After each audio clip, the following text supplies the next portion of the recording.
Allez-y, maman. Le quinqueliba. Allez-y pour le quinqueliba et pour le beurre de karité. Le médicament, c'est moi qui connais. C'est elle qui connaît le nom en sénégalais. Mais aussi bien, je peux machiner. C'est-à-dire le quinqueliba est une plante sublime. C'est un aspirateur de toxines. Mais les Africains ne savent pas comment utiliser le quinqueliba. On ne doit pas faire bouillir le quinqueliba longtemps dans l'eau chaude. Alors, pour avoir des résultats sublimes, il faut prendre les feuilles de quinqueliba, les enlever, les rincer, les mettre dans une marmite par terre. Ensuite, prendre une deuxième marmite, bouillir l'eau. Faire bouillir l'eau. Et quand l'eau est bouillante, tu la prends, tu verses sur les feuilles du quinqueliba par terre et tu fermes. Et une fois que c'est refroidi, tu bois. Le quinqueliba est un aspirateur de toxines et le quinqueliba est lié au secret de la longévité. Et sur le plan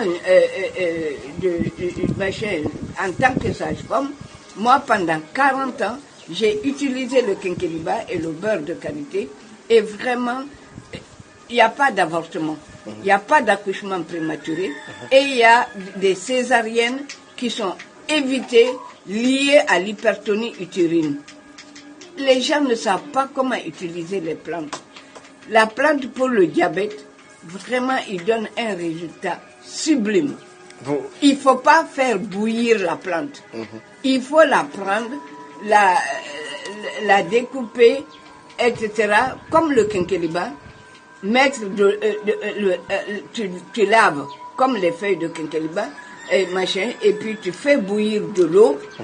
C'est que l'eau bouillante que tu prends, que tu verses dans la deuxième marmite du quinqueliba ou et tu fermes.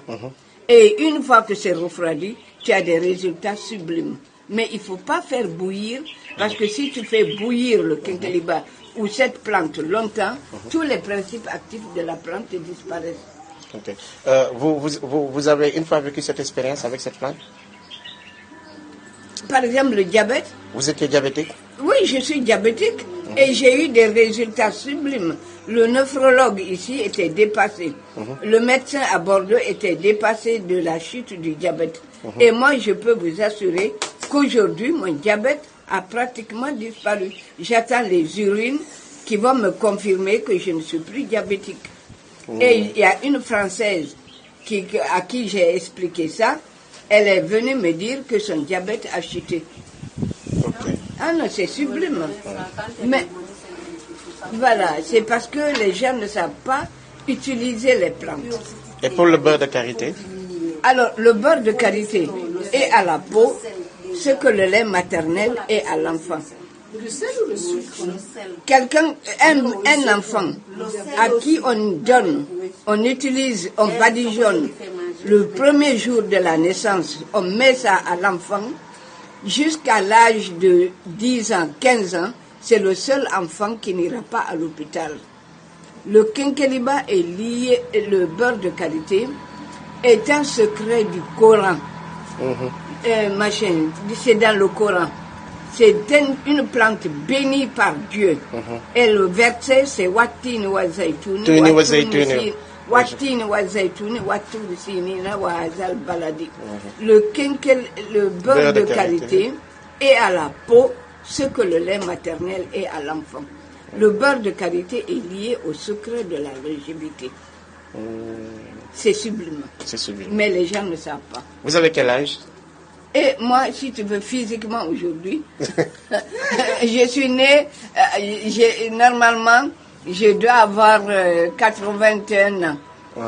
Voilà, 81 ans.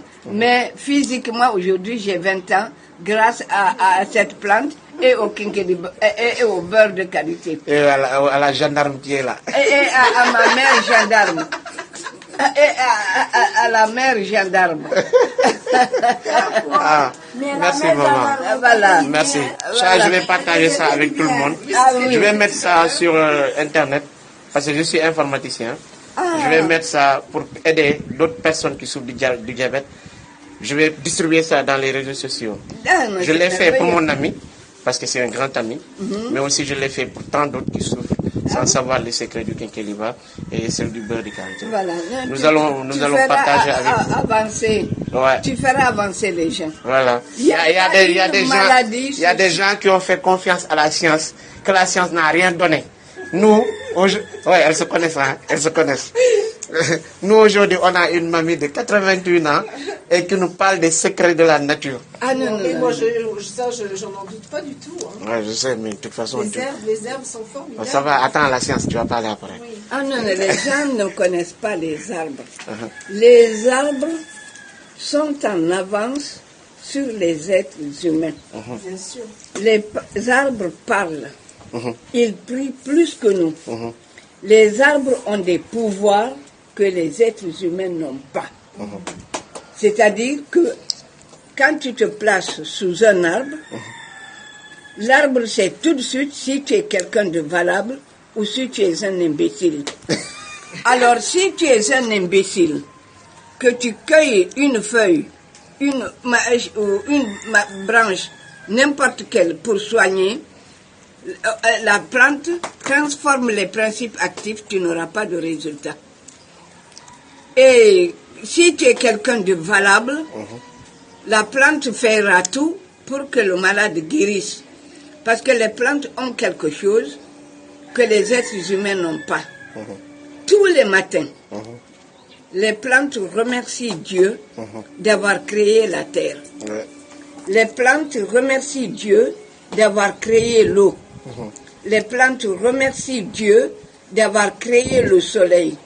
Ils remercient Dieu d'avoir créé tous les éléments qui leur permettent de s'épanouir. Est-ce que les êtres humains sont reconnaissants? Non. Les égarés de la planète, c'est ceux qui détruisent les autres. Alors on est les perdants. Merci. On est- Attends, prends-nous en photo. On est les perdants. Prends-nous en photo avant que je donne le secret. On est les perdants parce qu'on n'est que de passage sur cette terre. Et on détruit tout. L'éternité, c'est de l'autre côté et le coffre-fort n'a jamais suivi et ne suivra pas le corbillard. Ah, Donc que c'est les beau. perdants, c'est les égarés de la planète.